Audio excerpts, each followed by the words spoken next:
presentar a las personas que nos acompañan hoy aquí. Por supuesto que a Víctor lo conocen todos, médico del rally, y el doctor José Veloso, que es el jefe médico de la Oficina Antidopaje de la Dirección Nacional de Deporte, y es a su vez el delegado de la FIA para antidopaje local.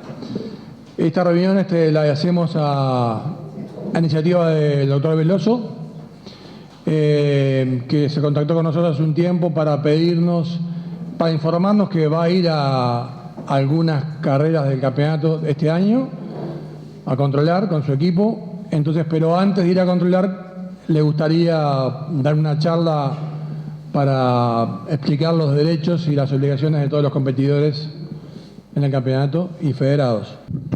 Bueno, buenas noches. Muchas gracias, Ricardo. El agradecimiento al Club Uruguayo Rally y a la gente de karting que sé que aprovechó esta oportunidad. Sí, como bien decía el señor Yuvanova, está dentro del programa de la Organización Nacional Antidopaje de Uruguay, que es una organización nacional antidopaje en lo que se llama en compliance o en organización con el Código Mundial Antidopaje. Ahora les vamos a explicar de qué se trata y lo que es. Tiene dentro de su cronograma anual para el 2016 incluido el rally y el karting. Hasta ahora la experiencia era el automovilismo de pista, en el que se han hecho varios controles, pero a pedido de FIA, como Federación Internacional, así como pasa con otras, que es un año olímpico, se solicitó a las organizaciones nacionales antidopaje que incluyeran en sus programas todas las especialidades del automovilismo de competencia. ¿Qué es una organización nacional antidopaje? Es la estructura independiente porque es independiente de ambos poderes, el poder deportivo, el poder del movimiento deportivo y el poder político, las autoridades públicas de cada uno de los países, que tiene en su cometido llevar adelante lo que es el control y la fiscalización del uso de sustancias prohibidas en los deportes. Esta estructura, que va bien formada como se ha creado lo que es hoy el organismo coordinador de todo este tipo de políticas, que se llama Agencia Mundial Antidopaje, AMA por sus siglas en español, fue creada ya por el año 1998, cuando se discutía entre las autoridades justamente deportivas de los gobiernos, de los países, de los continentes, y el Comité Olímpico Internacional, el movimiento deportivo, la verdadera falsedad que había en la competencia deportiva cuando andaban por ahí los que tenían mucho dinero en contra de los que tenían poco dinero, utilizando cualquier tipo de artimaña, cualquier tipo de sustancia para sacar una ventaja deportiva. Esto no afectó, como se decía así, en donde poderes, desde el punto de vista económico, los países que tenían acceso a este tipo de políticas lograban ventajas con respecto a los que en vía de desarrollo no tenían acceso al mismo. Permitió que se creara un mercado, una situación en donde individuos, desde el punto de vista de lo delictivo, hicieron realmente, aparte de sumas astronómicas en dinero, crearon verdaderas enfermedades. Entonces, si bien hace poco tuvimos que tolerar algo que muchos casi seguro presumíamos iba a ocurrir, como el señor Lance Armstrong, que tenía detrás toda una organización la cual ocultaba el verdadero, lo que se puede llegar a definir como lo definió la Agencia Antidopaje norteamericana, el programa antidopaje más sofisticado que pudo haber existido en el mundo del deporte, como fue el que él organizó, en donde evidentemente había colegas involucrados, autoridades involucradas, donde le permitió a él ganar 7 Tours de Francia consecutivos, y fue justamente la problemática del ciclismo en el Tour de Francia y el caso adverso del señor Maradona en el Mundial del 94 que llevó por delante a que hoy el deporte estaba prácticamente enmascarado por la trampa, por el engaño, y llevó a que se creara algo que se llamó Agencia Mundial Antidopaje, que hoy está funcionando precisamente en el día de hoy. Su consejo ejecutivo tiene su sede en Montreal y funciona con 4 subsedes, una en cada continente, que tienen la responsabilidad de bajar a cada uno de los países la política internacional que es adoptada por la UNESCO, a través de los embajadores que representan cada país en la UNESCO, y el Comité Olímpico Internacional. Este es un año de Juegos Olímpicos. Los programas se llevan por cada federación deportiva, en la cual está incluida la FIA, de una manera de adoptar lo que es la estructura jurídica que indica cómo hay que llevar el antidoping en todo el mundo, que se llama Código Mundial Antidopaje, y la FIA, a través de su presidente, es firmante del Código Mundial Antidopaje hace 4 años.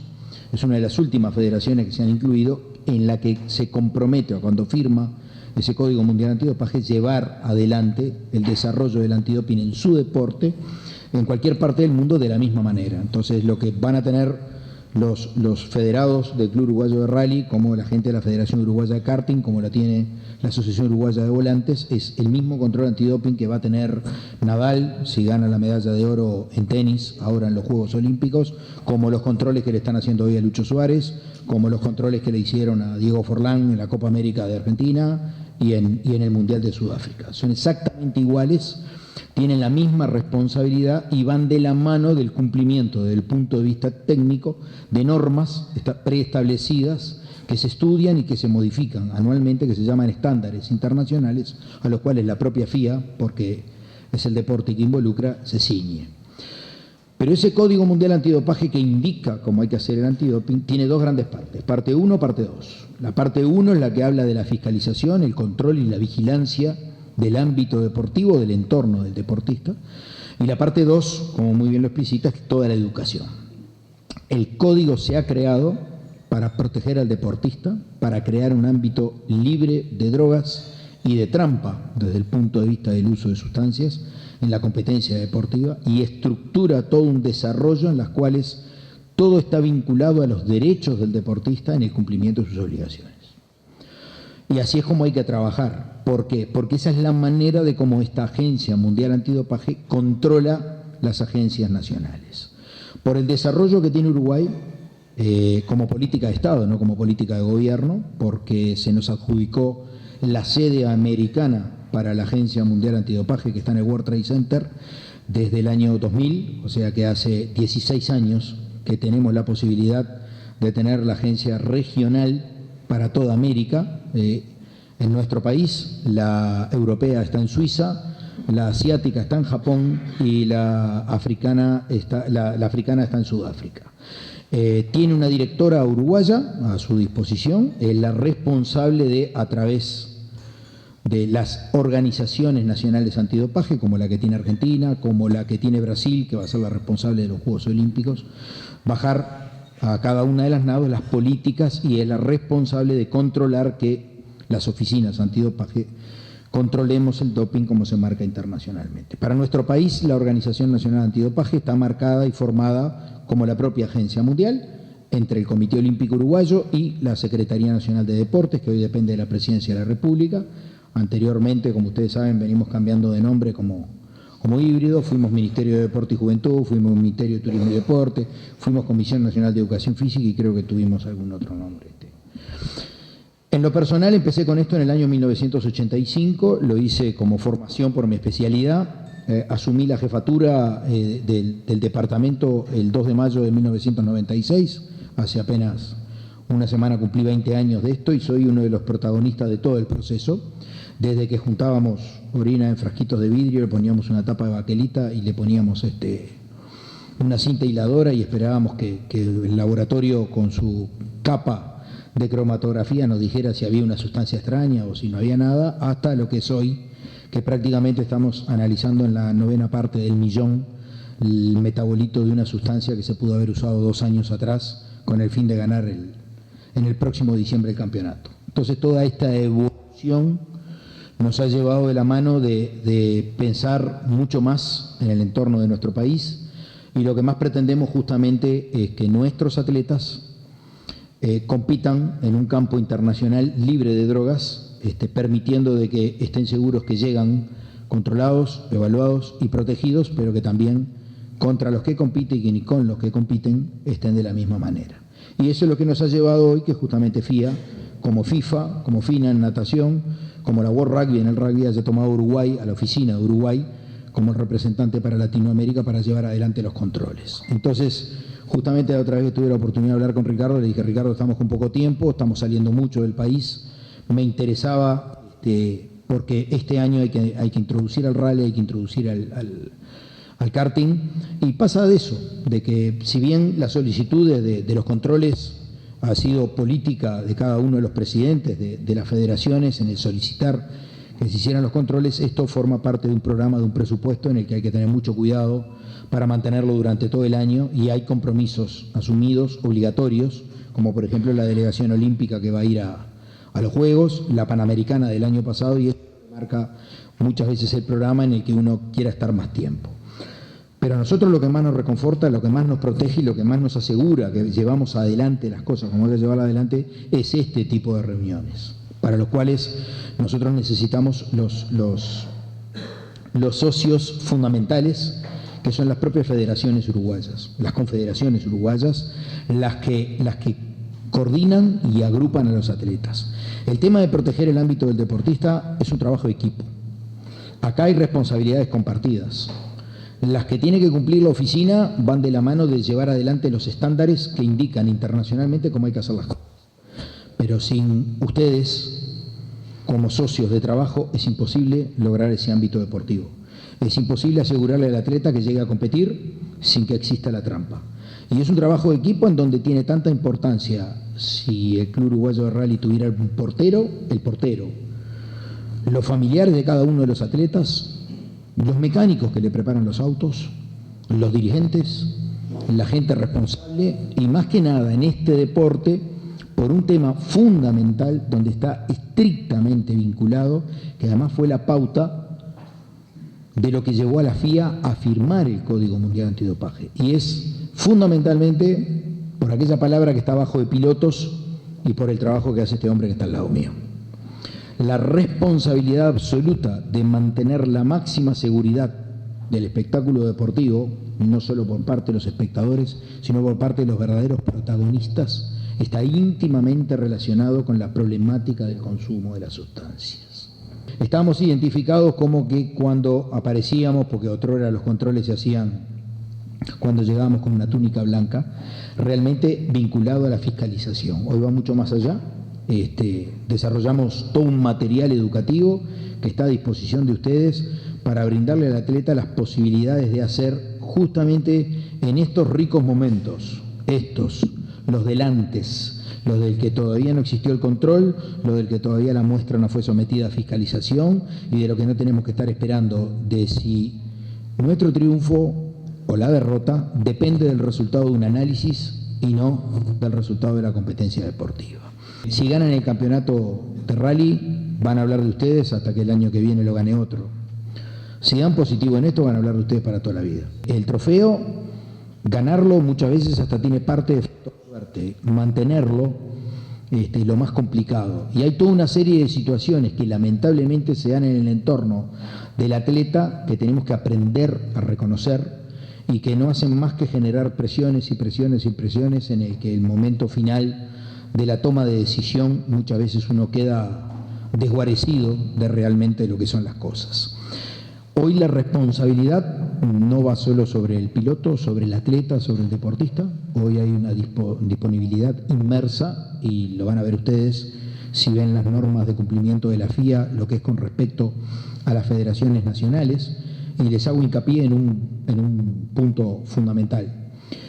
A partir del año que viene, cuando empiece el próximo ciclo olímpico, aunque los Juegos Olímpicos no involucren la competencia de este deporte, con la firma de ese Código Mundial Antidopaje, todas las federaciones internacionales se han comprometido en el dinero que votan para desarrollo deportivo, para estimular el desarrollo del deporte en áreas donde todavía está en vía de desarrollo, donde no está completamente a la altura de las necesidades internacionales, va a ir de la mano de la evaluación de los programas antidopaje que las federaciones nacionales desarrollen y de los informes que hagan en cuanto a conductas de desarrollar, por ejemplo, aparte de lo de seguridad vial, qué programas antidopaje desarrollan, es decir, no solo haciendo controles, sino de qué manera difunden la educación antidopaje. Eso va a dar puntaje y va a permitir que la Federación Internacional estimule, y para eso hay ejemplos importantísimos. Uno de ellos es, no sé si tienen conocimiento de la cantidad de cosas, lo que ha desarrollado el rugby uruguayo en nuestro país, es decir, se ha quedado incluso con un estadio, es la única unión de rugby de América que tiene un estadio para practicar, e incluyo en eso al Canadá y a los Estados Unidos, para que las uniones tienen canchas, no tienen estadios, y el dinero que ha accedido para el desarrollo de esa cancha le ha venido de la World Rugby, en donde un puntal fundamental ha sido los informes del programa antidopaje que realiza la Unión de Rugby del Uruguay, al punto de que cada uno de los jugadores, por ejemplo, que forman parte del seleccionado nacional, firman un compromiso de no utilizar drogas y de visitar la página educativa que tiene la World Rugby por lo menos una vez por semana, cosa que la World Rugby hace y ticlea, controla cada vez que se visita la página. Hoy el colega me decía que se había bajado la aplicación para Apple que pone la WADA, y es una cosa recomendable desde el punto de vista educativo, porque eso, por ejemplo, para los pilotos le permite, entrando en esa página, consultar toda una cantidad de medicamentos si tienen o no tienen sustancias prohibidas. Entonces, el establecer, poner a disposición ese formato, ese vehículo, es donde yo digo que fundamentalmente es un trabajo de equipo. Nuestros celulares, de los médicos que trabajamos en esto, están prendidos las 24 horas. Yo no tengo ningún problema de contestar las dudas por WhatsApp, por lo que sea. No tengo una página de Facebook, tengo 5 mails en donde estoy a disposición para solucionar todo este tipo de temas, como se los digo, en el antes, porque en el después lo único que soy un fiscal en el que analiza un caso y recomienda la sanción a aplicar, porque eso es lo que me indica el código que tengo que hacer y lo que tengo que cumplir, porque yo también soy fiscalizado mensualmente para cumplir este tipo de cosas. Por ejemplo, ¿qué pueden hacer los dirigentes? La vigilancia y la aceptación, pero la vigilancia no desde el punto de vista de estar mirando a ver si el comportamiento de un piloto durante la competencia le puede hacer presumir si hay o no hay uso de sustancia. No, la vigilancia de hábitos, de conductas. Les estaba contando a la gente del karting hoy un hábito que hemos encontrado en el control antidoping de la CONMEBOL, de la Confederación Sudamericana de Fútbol. Por un tema de justamente FIFA, por los Juegos Olímpicos también se hizo fiduciario y firmó el código, bajó a las regionales, como el caso de la CONMEBOL, de que el control antidoping hay que hacerlo de una sola manera. Hay un hábito, lamentablemente, un hábito muy mal acostumbrado en nuestra región, y digo la región del Río de la Plata porque involucra a Argentina, Uruguay y un poco a Brasil. Nosotros desde el año 2013, que tuvimos lamentablemente no más remedio que sancionar a los miembros de un club por el uso de una sustancia que estaba prohibida en un fármaco, en un medicamento, en donde se demostró que, podríamos decir desde el punto de vista médico, la negligencia médica de no documentar los actos involucró a los médicos en este acto de doping, donde modificó que la sanción estuviera reducida y fuera ejemplarizante para el cuerpo médico. Marcó toda una política de investigación por parte de FIFA de si realmente había una problemática, y terminó siendo una problemática. Los glucocorticosteroides, que los conocemos la mayoría en los inhaladores o en las cremas para la urticaria o en las gotas para los ojos cuando tenemos dolor en la vista, o para los oídos, que se pueden recetar en cualquier consultorio normalmente, tienen una problemática en el deporte, que es su uso por vía intramuscular, es decir, por inyectables, intravenoso, o por vía oral en comprimidos, en pastillas, está prohibido. Porque las dosis que tienen esos fármacos, esos medicamentos, generalmente le permiten al atleta sacar una ventaja deportiva, de una forma u otra, porque tienen un montón de funciones. Entonces, nos encontramos con un hábito en el que el colega, el médico de la institución deportiva, y miren que estoy hablando de clubes como San Lorenzo, River Plate, Rosario Central, Peñarol, Nacional, Cerro Porteño, Corinthians, utilizaron medicamentos que tenían estas drogas prohibidas, y aparte hicieron documentos médicos justificando el por qué lo usaron. ¿Y por qué resulta de un hábito mal habido? Porque si ustedes leen las declaraciones de los médicos tratando de justificar que no fue con fines de sacar una ventaja deportiva y de tratar una patología, cuando ustedes lo leen, jurídicamente los abogados nos dicen, certificó que el que lo dopó fue él. Porque decir que el atleta no puede participar de una competencia deportiva porque tiene un bloqueo lumbar que le provoca un dolor, el ciático, que no le permite caminar, por eso le da un OXA-B12 intramuscular para que pueda jugar, y tal era la magnitud de la patología que no pudo terminar el partido, sino que lo tuvo que cambiar en el entretiempo, indica de que él utilizó una droga para mejorar su rendimiento porque tenía una patología que se le impedía. Eso es la definición de doping. La administración de cualquier sustancia prohibida con fin de sacar una ventaja en el partido. ¿Cuál era la ventaja? ¿De que el jugador tenía que jugar o jugar? No importaba cuál es la patología que tiene. Entonces eso puede significar disminuir una sanción de 2 años para un jugador de fútbol a de repente 3-4 meses, o un simple tirón de orejas o una observación, pero una sanción de 4 años para un médico. en el cual se le imposibilita internacionalmente atender deportistas. Entonces, por eso es un trabajo de equipo.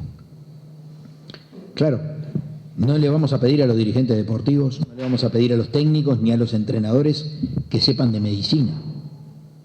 Pero le vamos a pedir a los técnicos, le vamos a pedir a los entrenadores y le vamos a pedir a los dirigentes que cuenten este tipo de cosas. Porque lo que nosotros tenemos que desterrar son estos malos hábitos. Es muy fácil para el atleta decir, yo tomo lo que me dan los médicos. Pero para poder certificar eso, si tiene una sustancia prohibida en su orina, forma parte también de un proceso que es absolutamente estresante. Estresante, porque se la pasa sentado frente a 3 tipos que le importa poco lo que él compita, que tienen que demostrar siguiendo un estándar, como es el de manejo de resultados, para asegurarse que cuando apliquen una sanción sea lo más justa y correctiva posible. Entonces, esto es lo que fortalece este tipo de encuentros, evitar que ocurran ese tipo de situaciones. Porque ergo, si empezamos a acostumbrarnos a esto, lo primero que vamos a desterrar es lo último que les dije, ir a comprarse un medicamento. Porque el piloto, si ni siquiera es estudiante de medicina, no sabe nada de farmacología. Y hay una cantidad de fármacos que en este país tienen el mismo nombre de los que hay en otros países que no tienen la misma composición. Y a veces la palabra plus, la palabra forte, la palabra max o la palabra especial es el que hace la diferencia entre un control negativo y 4 años de sanción, sin poder hacer lo que a uno le gusta. Y la automedicación no es una justificación de defensa del deportista, porque el código le permite al deportista agotar todas las posibilidades para cerciorarse de que el uso de la sustancia no esté dentro de la lista de sustancias prohibidas. Porque el artículo 1 del código dice, el deportista es responsable de lo que utiliza, lo que deja que le den. Y el artículo 2 dice, se deberán desarrollar al máximo todos los estamentos jurídicos valederos posibles para que el atleta demuestre la no intención de sacar una ventaja deportiva. O sea que en el doping es al revés de como es la justicia ordinaria, culpable hasta demostración de lo contrario. Y eso, para un atleta, es muchas veces engorroso, aparte de toda la estigmatización social. Los colegas, la información, la prescripción. La cátedra de medicina del deporte le enseña a los especialistas de medicina del deporte, tiene una materia que tiene casi 20 horas en los 3 años, de los cuales nosotros tenemos casi 15 horas, en donde el indicar el medicamento a un deportista se tiene que manejar desde el punto de vista del médico como si estuviéramos haciendo un consentimiento informado a un familiar para lograr la autorización para hacer la eutanasia o una operación. Hay una ley internacional que nos obliga a explicar los pormenores de esos consentimientos informados. Cuando un médico especialista en el deporte va a medicar a un atleta, tiene que actuar de la misma manera, en forma protectiva. Y hoy les digo que después del caso ese de Peñarol, hay sanidades en los clubes donde le hacen firmar al deportista la medicación que recibe y le entregan una explicación, un folleto explicativo, o le escriben una receta qué es lo que el fármaco le va a hacer y le certifican con una firma de que no tiene sustancias prohibidas. Yo creo que para hacer eso, lo único que hace falta es la voluntad. El jugador hoy ya no juega. Sin embargo, el jugador hoy que no juega terminó con una hipertensión como consecuencia del costumbrismo de utilizar esa sustancia. Ese es el resultado. Las sustancias se prohíben cuando cumplen 2 de las 3 premisas que yo les voy a decir. 1, permiten sacar una ventaja deportiva a su uso. 2, lesionan, modifican o alteran la salud del deportista, no solo para la competencia deportiva, sino para el resto de la vida. O 3, su uso es contrario al espíritu del desarrollo del deporte. Si cumplen con 2 de esas, ya están incluidas. Entonces tenemos drogas como los glucocorticosteroides que cumplen con 2, pero tenemos drogas como la marihuana, que aunque la tengamos despenalizada en nuestro país, cumplen con las 3. Pero también les puedo asegurar técnicamente, con la experiencia que tengo, que un porro fumado 48 horas antes de una carrera dan positivo. Entonces, fíjense ustedes en la evaluación de la sanción, ¿no? Esas conductas y esos hábitos en forma privada se van a tener que cuidar hasta 72 horas antes de una competencia deportiva. Porque después los aparatos son extremadamente sensibles Y nuestro organismo es una computadora tan perfecta, tan perfecta, tan perfecta, que lo que le gusta lo guarda. Entonces, sí, cuando veíamos la cucaracha, cuando veíamos los murciélagos, bien. Hoy estamos viendo los órganos genitales de las hormigas. ¿Fui claro? Entonces, basta el hallazgo de la droga en la orina del deportista cuando ahí cambió la vida. Te la pasás explicando que vos no fuiste. ¿Ah? Justamente por esos adelantos científicos es que hoy sabemos si la fumó, si se la dieron intramuscular, si es el resultado de una infiltración, si la usó hace un año, si antes era un medicamento y ahora está prohibida. Y para todos esos mecanismos, previo a la acción, siempre se desarrolla un proceso educativo. Nosotros no nos lavamos la culpa poniendo en el mail del Club Uruguayo de Rally, bajale la lista de sustancias nuevas. No, no. Va a ser una comunicación con enlace, una persona responsable que el club nos diga todo lo de antidoping nos lo bajan a través de él, como tenemos con la FUAD, como tenemos con AUBO, como esperamos tener con el karting, y todo lo que nos tengan que decir a través de esa persona, de ese enlace, una comunicación fluida. No le vamos a decir al enlace, mirá que mañana vamos a hacer control, avisarle que no tomen nada, no.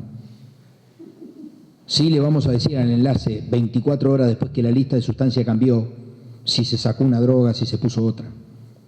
Sí le vamos a decir al enlace de que les recuerde de que la lista de sustancias prohibidas no son los nombres comerciales de las drogas. El automovilismo, desde el punto de vista médico y del seguimiento, generalmente tiene, a medida que avanzan los años, 3 o 4 patologías que pueden aparecer. Una de ellas las cardíacas. La mitad de los medicamentos cardíacos tienen sustancias prohibidas.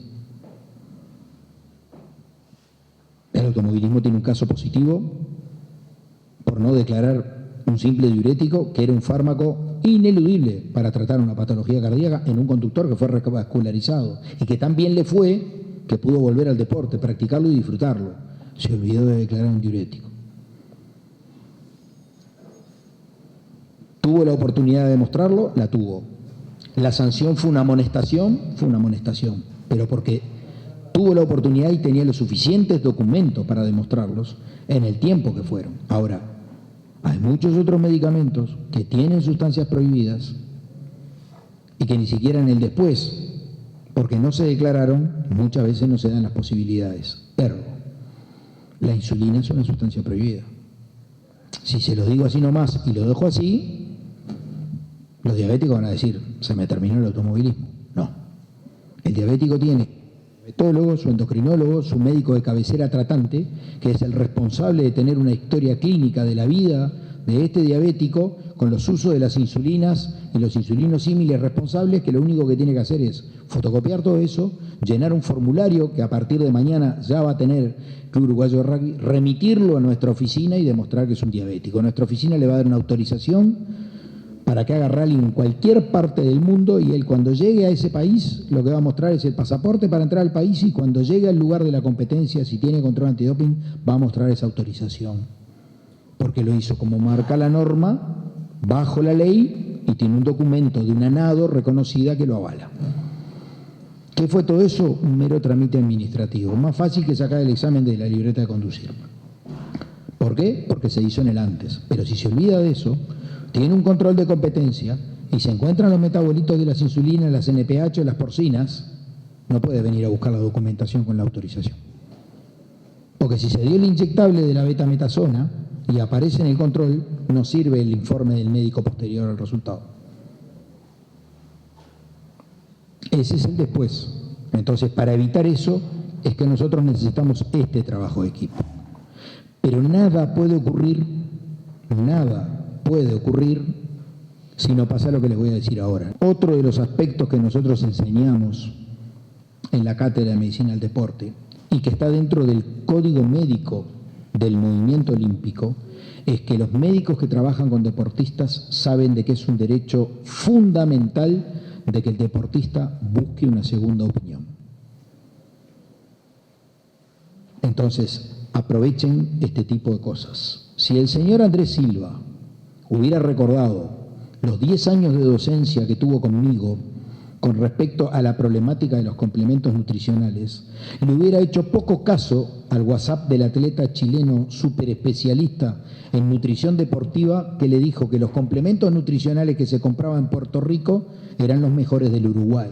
Entonces hizo eso y orinó androstenetriona, que es la hormona que está prohibida, moderna, en este último momento.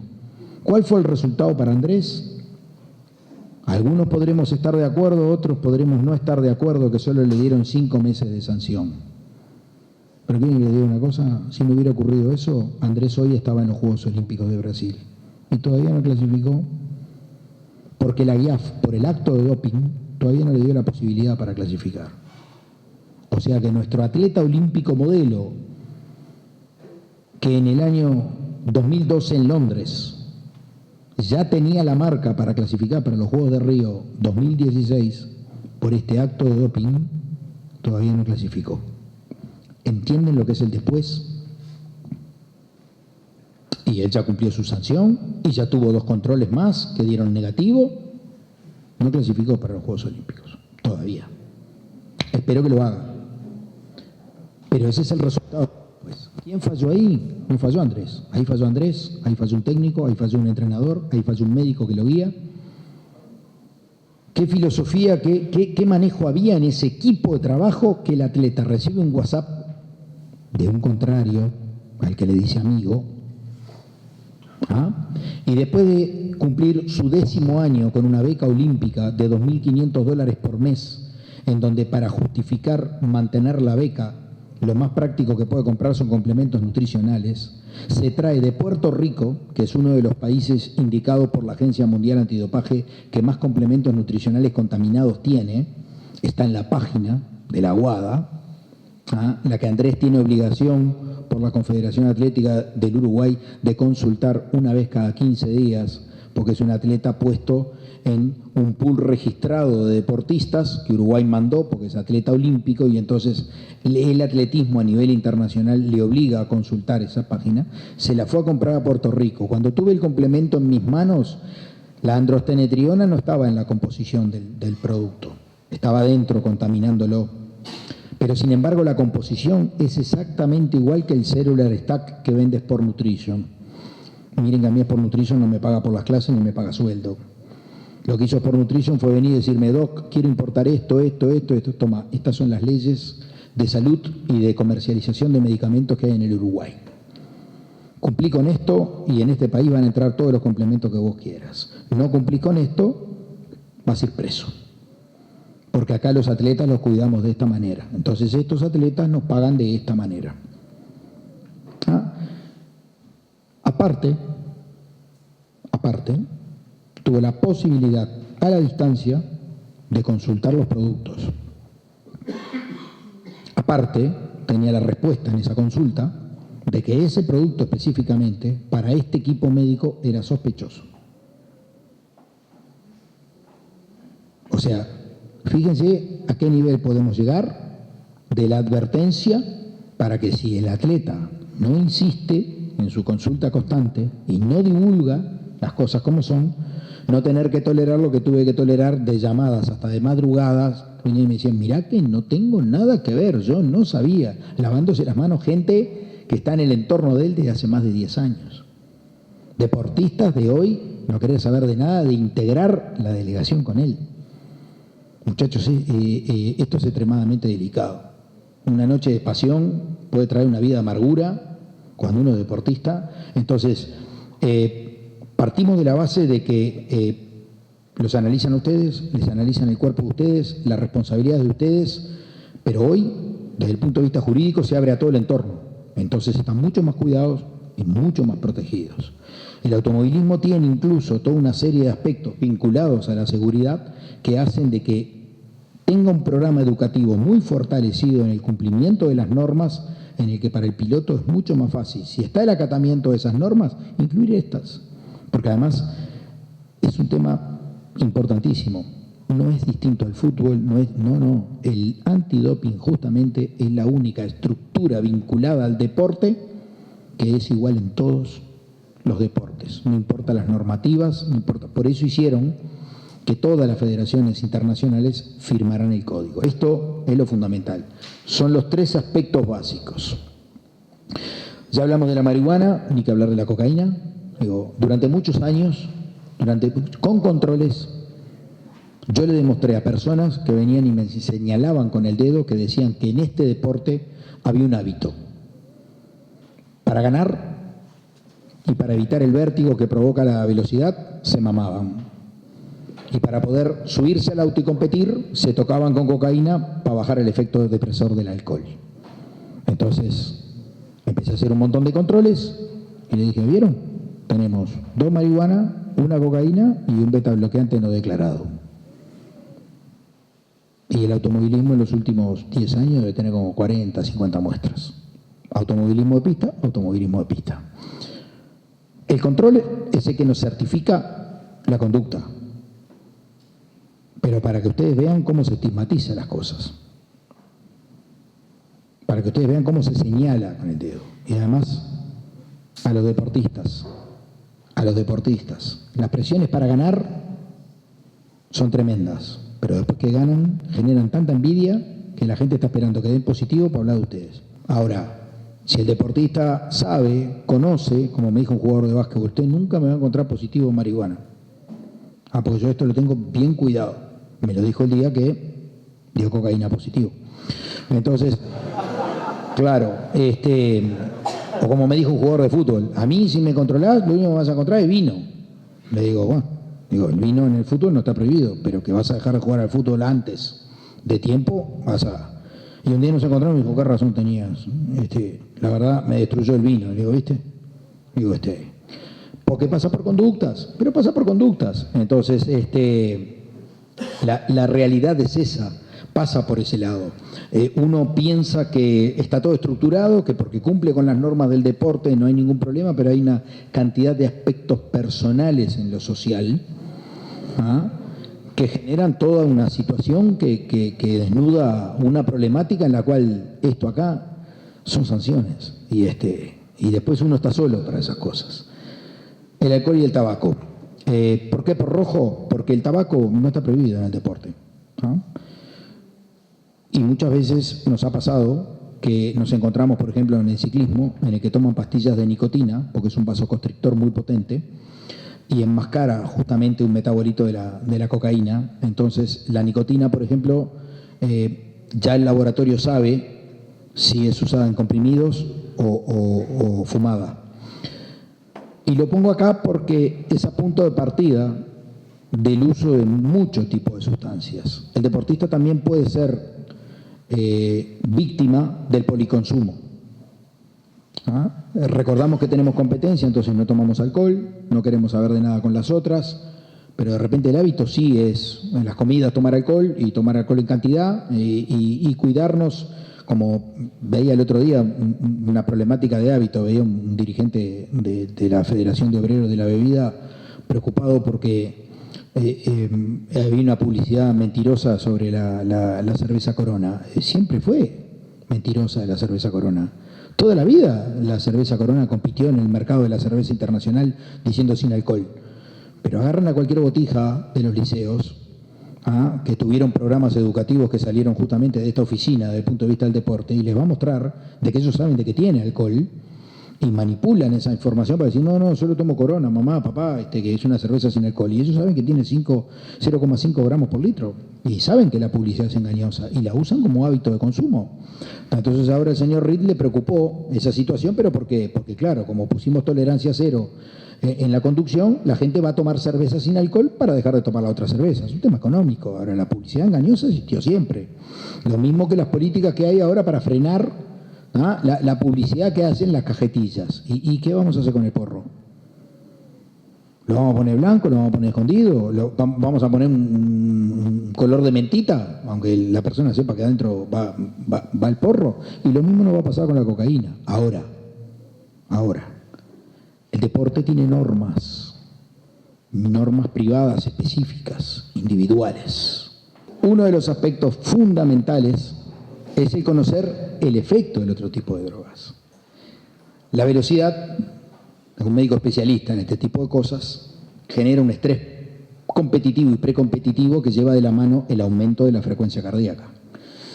Si ustedes se fuman un cigarro, media hora antes de correr la carrera, elevan un 10% ya la frecuencia cardíaca. Por lo tanto, el corazón entra con un 10% más de trabajo, 10% más de gasto y más sensible a responder a la presión del estrés que provoca la competencia deportiva, sumado al estrés de la velocidad.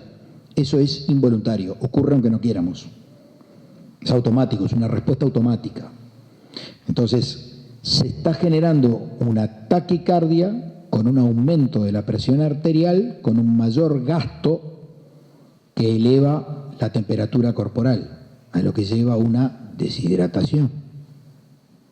¿No? La cocaína está prohibida en el automovilismo porque esto que les conté, comparado con la nicotina, lo hace 3 veces más. La marihuana, por más que sus efectos deseados sean el de la relajación, la primera media hora cuando ingresa al organismo es un estimulante de la frecuencia cardíaca, y aquellos que tienen el hábito, después que se manden 3-4 pitadas del porro, tómense el pulso, acá en la carótida acá, y van a ver cómo se acelera al principio, porque es la única manera que logre el estímulo del placer, porque estimula una hormona que tenemos en el cerebro que también es la responsable de la frecuencia cardíaca.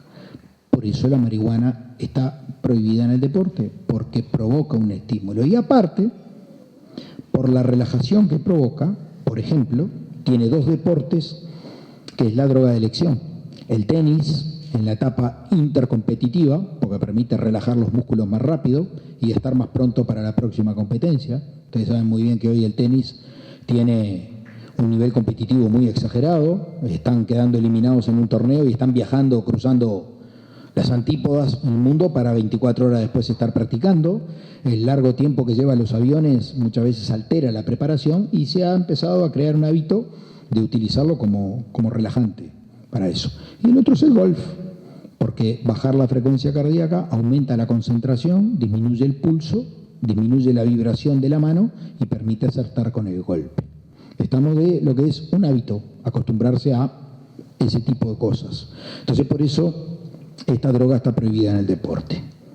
Las sustancias de declaración, lo que decíamos de los medicamentos. Hay un formulario que se llama AUT, formulario de uso terapéutico, que las oficinas antidoping tienen la obligación de poner a disposición de los deportistas cuando estos lo solicitan. Nosotros se lo vamos a mandar por mail al Club Uruguayo de Rugby, a la Federación Uruguaya de Karting. AUBO ya lo tiene, aprendió con el caso del diurético, en el que se pone a disposición, se baja el atleta, ese es un formulario que hay que llenarlo, la primera hoja tiene los datos del deportista, la segunda del médico tratante, de la sustancia utilizada, incluso se pueden adosar, como se hizo tardíamente, pero en el caso del juicio del deportista, estudios clínicos, todo lo que el médico entienda que necesite para demostrar que usar ese fármaco con esa sustancia prohibida es la única alternativa terapéutica que uno tiene. El ejemplo más claro es la insulina en el diabético. Si no usamos la insulina en el diabético, vamos a afectar su salud y vamos a generarle un desmedro en su competencia deportiva. Es decir, no está igual que el resto de los contendores. Para eso existen esos formularios. Pero lo más importante que esa normativa de ese formulario es que no es retroactivo. No lo puedo pedir después que tenga un resultado no negativo para justificar el uso del medicamento. Tiene que ocurrir antes. Por eso es importante que repasen aquellos que toman medicación crónica si la medicación que usan tiene que ser declarado o no en esos formularios AUT. Y miren que hay una cantidad. Por ejemplo, hoy nos vemos enfrentados que las divisiones formativas del rugby nos piden una cantidad de AUT porque parecería que los jugadores de rugby en nuestro país fueron los tipos más dispersos que puede haber en la enseñanza de secundaria. Todos van a psicólogo, psiquiatra, diagnóstico de déficit atencional y le dan metilfenidato, ritalina, anfetamina. Es brutal lo que tenemos. Somos una población de chiquilines de secundaria todos distraídos. Pero para poder lograr jugar al rugby y tomar una anfetamina, es necesario un formulario AUT debidamente documentado, con estudios clínicos muy importantes. Y esto que les cuento me pasa con la natación. Cuando me bajan de allá de Estados Unidos, parecería que la mayoría de los nadadores Son todos distraídos, no se concentran. Están en universidades como la de Boston, como la de Massachusetts, pero se ve que para el deporte se distraen. Entonces, es un arduo trabajo para nosotros, no lo regañamos, nos lleva mucho tiempo y esa es otra cosa importante. ¿Por qué hay que hacerlo con tiempo? Porque muchas veces la investigación médica de si realmente es la única alternativa de permitir que tome un medicamento con una droga, lleva tiempo. Y mientras no tengan la autorización, la recomendación es que si están compitiendo, no la tomen.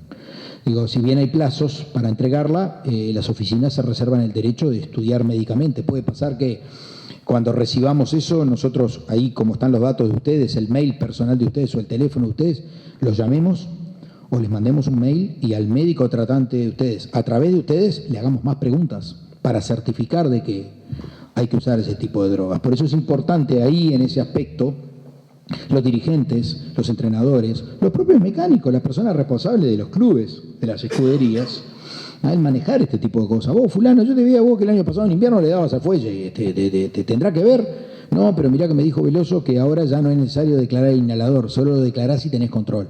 ¿Y por qué no mandamos un mail para quedarnos con un documento de que realmente lo podés hacer? Nadie se va a enojar, al contrario. Con gusto se lo vamos a responder y le vamos a explicar. Digo, no hay mejor documento hoy, dicho por Michael Phelps, que hacer una consulta por mail para que te contesten por escrito y vos te quedes con esa documentación.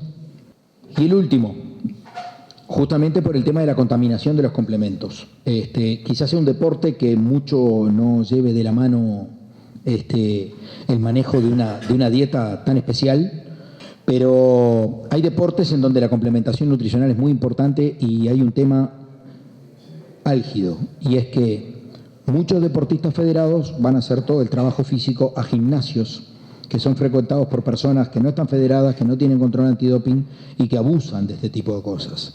Entonces esa mezcla socialmente que se da en el gimnasio tiene que ser vigilada por el deportista, porque muchas veces los chiquilines, los muchachos, en busca de una forma física, ven esos tipos que tienen de bíceps lo que ellos tienen de pierna, y claro, sí, vienen y le dicen, mirá, a vos te lleva con fierro 3 años, a mí me lleva 10 días, pero yo tomo esto.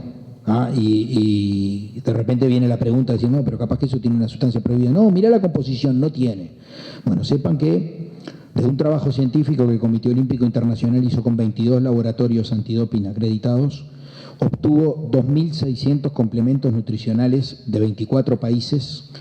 Compró por tarjeta de crédito, compró por internet, por Mercado Libre, se hizo traer, fueron deportistas y compraron, algunos los usaron y lo que dieron fueron las muestras de orina para analizar, aparte de los productos, y encontró que en todos esos productos el 25% tenían sustancias que no estaban rotuladas y el 43% tenían las sustancias que no estaban rotuladas, sustancias prohibidas en el deporte. Entonces siempre van a recibir, cuando consulten por un complemento nutricional, de nosotros el eslogan de, primero, es un fármaco que no está de venta en el país, por lo tanto no conocemos las consideraciones técnicas de aceptación. Segundo, la marca registrada no tiene la autorización de la marca del blend, o sea, la Universal, la Twin Lab, no certificaron que esa marca copie el nombre. Y tercero, este eslogan que les dije. La Agencia Mundial Antidopaje y el Comité Olímpico informó que fortuitamente encontró que el 43% de los complementos que andan por ahí, entonces ese tipo de cosas hay que certificarlas. Nosotros no damos autorizaciones para usar, nosotros entregamos permisos para el uso de fármacos cuando no haya más remedio que utilizarlos que tienen sustancias prohibidas. Los complementos nutricionales lo único que damos es un asesoramiento si tenemos cabal conocimiento de la empresa que lo fabrica y del uso de ese complemento específico que haya tenido controles o evaluaciones que certifiquen su naturaleza, pero no certificamos productos. Más que nada quería plantearle esto, pero creo que el grupo, el colectivo se nutre del debate, de las preguntas, de los comentarios, de las. Yo tengo 2 preguntas para hacerles, pero me gustaría que si hay alguna pregunta para hacerme, incluso por parte de la dirigencia, con mucho gusto la contestaría. Pero más que nada quería plantear esto. Sigue la presentación en la que les muestra 2 tipos de controles que hay. Si tienen la posibilidad de hablar con corredores de Fórmula 1, les va a contar lo que es salir de un restaurante y encontrarse con un oficial de la FIA con una carta que tiene que hacer control antidoping fuera de competencia.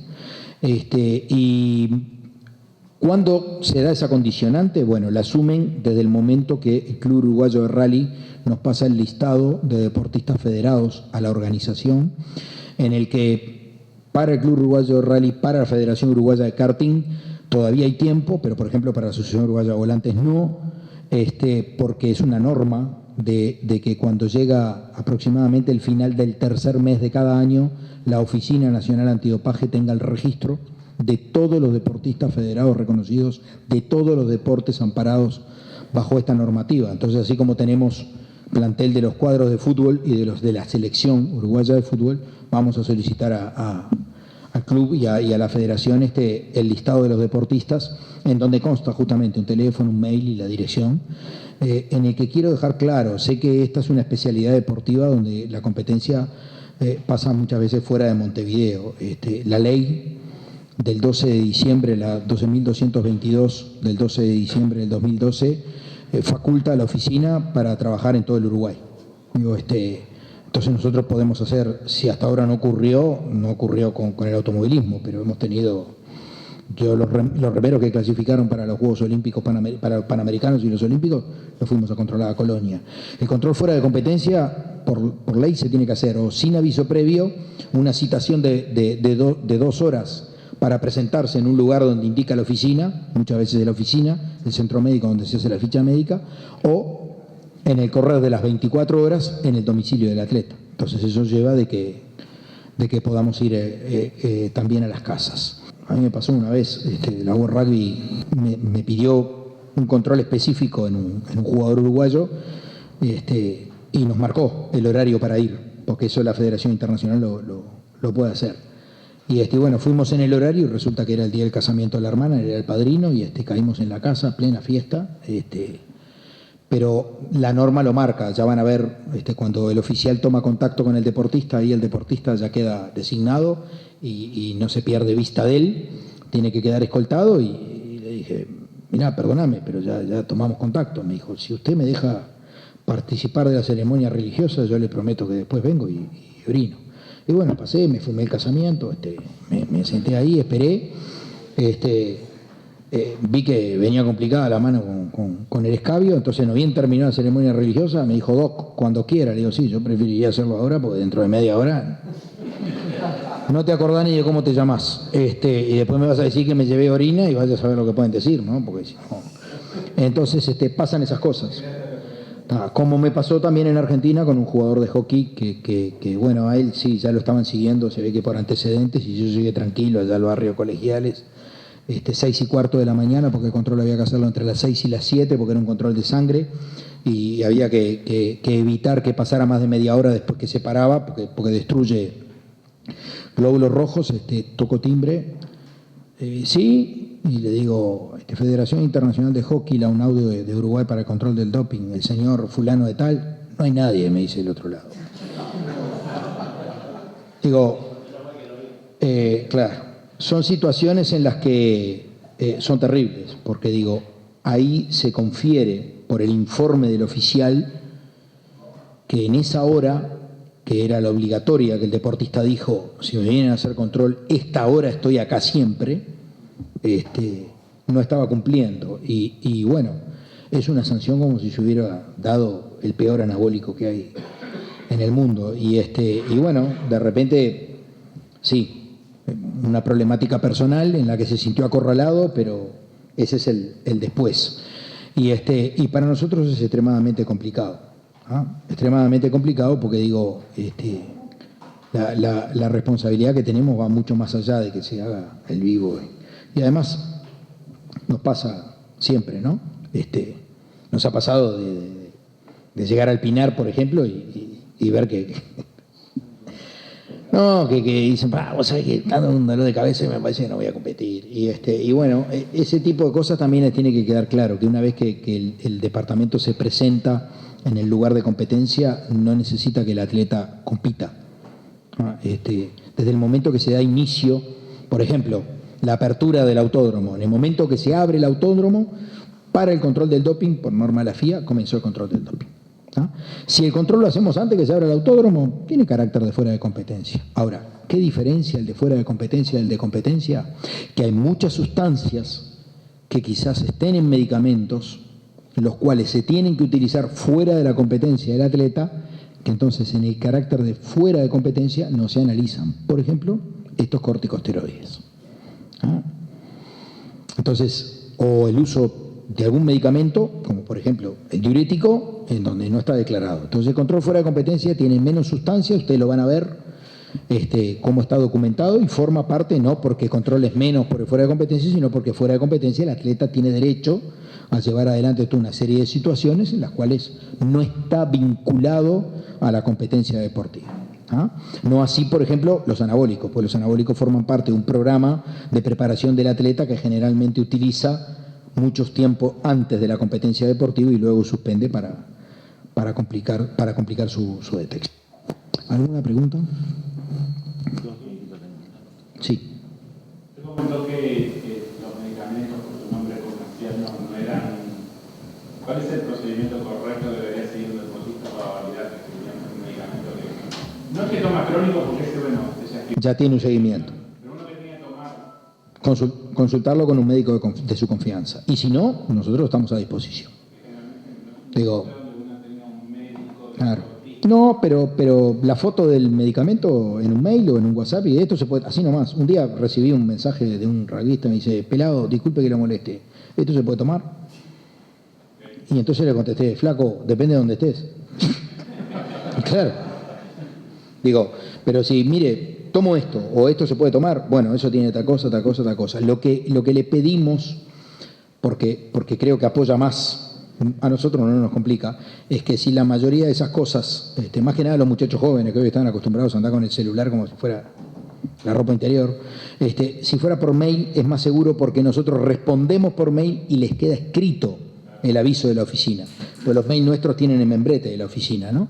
Pero, no sé, por ejemplo, a ver, una patología común son los trastornos digestivos, y el uso de antiácidos, el omeprazol, no hay ningún problema. Pero si ese trastorno evolucionó y hay una enfermedad de Crohn, una intolerancia a la lactosa o una colitis ulcerosa que muchas veces se ve, ese omeprazol viene combinado con prednisona bioral y está prohibido el medicamento. Entonces es importante, de repente va a recibir de respuesta nuestra, sí, pero vamos a hacer una autorización urgente. Mándame tu mail que te mando y si no, anda a la página del club.